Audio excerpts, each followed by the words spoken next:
Friends, welcome to doctor Aparna's homeopathy. मी doctor Aparna. तर आज आपण डिस्कस करणार आहोत PCOD आणि PCOS यासारख्या समस्यांवरती बेस्ट होम रेमेडी कोणती. तर येस, यावर बेस्ट होम रेमेडी म्हणजे सिनेमन म्हणजे दालचिनी आणि हनी म्हणजे मध. ह्या दोनमध्ये अँटी इन्फ्लामेटरी प्रॉपर्टीज असल्यामुळे हे इन्फ्लामेशनला क्लिअर आउट करायचं काम करतं आणि हॉर्मोन्सला रेग्युलेट करायचं काम करतं.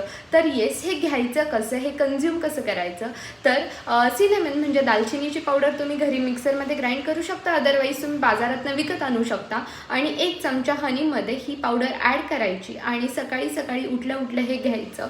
जर तुम्ही काहीच न खाता पिता हे घेतलं तर ह्याचे बेस्ट रिझल्ट तुम्हाला बघायला भेटतील. आणि मेन म्हणजे जिथे इन्फ्लामेशन आहे तिथे हे इन्फ्लामेशन कमी करेल आणि जिथे तुमचे हॉर्मोन्स रेग्युलेट होत नाही आहे तर तुमचे हॉर्मोन्स रेग्युलेट व्हायला लागतील आणि तुम्हाला छान रिझल्ट्स बघायला भेटतील.